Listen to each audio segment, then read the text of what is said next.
अरे रे रे रे रे, नमस्ते। आप यहाँ कैसे सर जी? अगर खबर कर देते तो मैं ही आपके पास आ जाता। अरे ये आप कैसी बात कर रहे हैं? मैं विश्वासघाती नहीं हूँ। अगर आप नहीं होते तो मुझे पद और दौलत कैसे मिलता? सब आपकी कृपा है सर। अरे चल अब चुप भी हो जा। मैंने तुझे नमस्ते नहीं किया, तेरे पद को किया। क्या कहा था मैंने? अगर खबर भेज देते तो मैं ही आपके पास आ जाता। जानता है, ये मैंने तेरे लिए नहीं कहा, तेरी कुर्सी के लिए कहा। मैं इतना भी नहीं जान सकता। अरे क्या तू हाक जानता है? पागल है तू। तुझे कोई यहाँ देखेगा तो मेरा बहुत नुकसान होगा। 7 करोड़ लोगों का होम मिनिस्टर लक्ष्मण के घर में आया, ये पेपर वालों को पता चला तो फ्रंट पेज पर तेरी तस्वीर की जगह मेरी तस्वीर होगी। अरे चुप हो जा, अपनी कुर्सी नहीं संभाल पाता? कैसा मिनिस्टर है तू?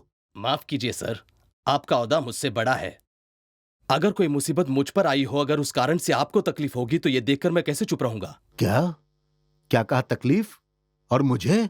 अरे कैसी बात कर रहा है तू? इस राजकोंडा लक्ष्मण के बाएं हाथ का बाल उखाड़ने के लिए भी ब्रह्मदेव से वरदान प्राप्त करने वाला चाहिए। सर, आपने जिस राजशेखर की जान ली उसका बेटा प्रशांत कोई मामूली आदमी नहीं है। उसकी स्पीड देखकर लग रहा है कि वो असेंबली में भी हड़कंप मचा देगा। स्पीड कम करने के लिए स्पीड ब्रेकर होता है, गर्मी कम करने के लिए आइस कूलर होता है। इस राजकोंडा लक्ष्मण से पंगा लेना कोई खेल नहीं है। इधर एक चुटकी बजाऊंगा तो उधर खोपड़ी उड़ जाएगी। अब जब आ ही गए हो तो अंदर जाओ और छाछ पी लो। Okay sir. जीजू, जीजू, उस होम मिनिस्टर की बातें सुनकर तो लग रहा है कि आपको पक्का सेंट्रल जेल में चक्की पीसना पड़ेगा। आप सेंट्रल जेल में जाएंगे तो आपकी जिंदगी एकदम सेटल हो जाएगी जीजू। चुप रहे, चुप रहे। अगर ऐसी पनौती वाली बातें करेगा तो जान से मार दूंगा तुझे। चल जा। मैं तो अच्छी बात कर रहा था।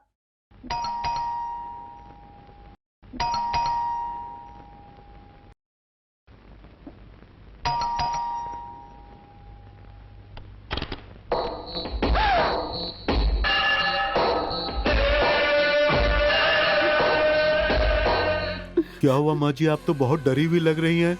क्या रे, तुम लोगों ने कुछ कहा क्या? हाँ कहा ही होगा, बेवकूफ।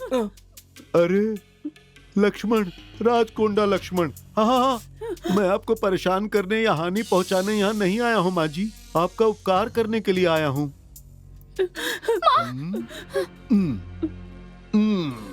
क्या है कि अपने पति को मरते हुए तूने अपनी आंखों से देखा है ना? अगर तू केस करेगी तो न्याय मिलेगा क्या?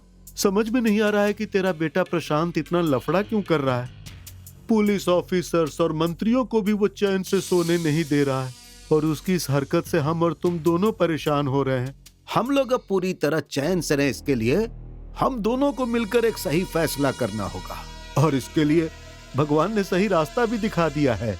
एक छोटे से सफेद कागज पर आप साइन कर दीजिए ना माँ जी।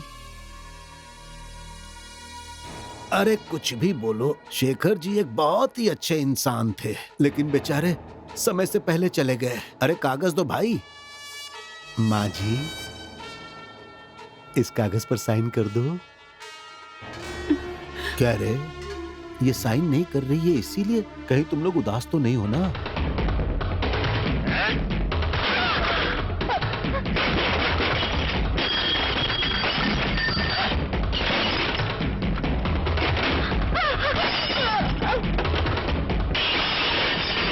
बेटी, अब तुम्हें ही हमारी मदद करनी होगी। कागज पर अपनी प्यारी माँ से साइन ले लो ना।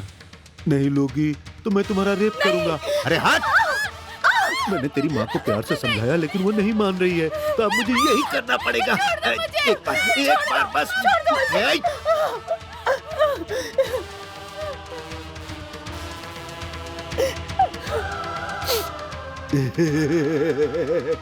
सब शांत हो जाओ। अरे देखो 10:30 बज गए, राहु काल टल गया, इसीलिए इस बुढ़िया ने साइन कर दी। अपना काम तो हो गया, अब चलो।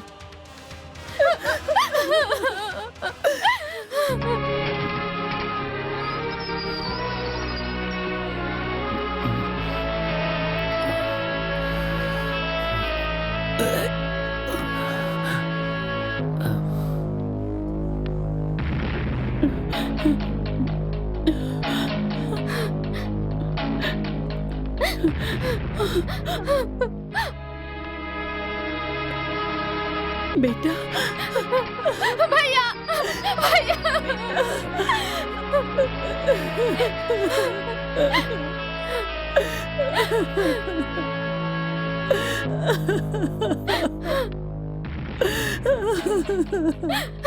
प्रशांत, अब हम इस शहर में नहीं रहेंगे।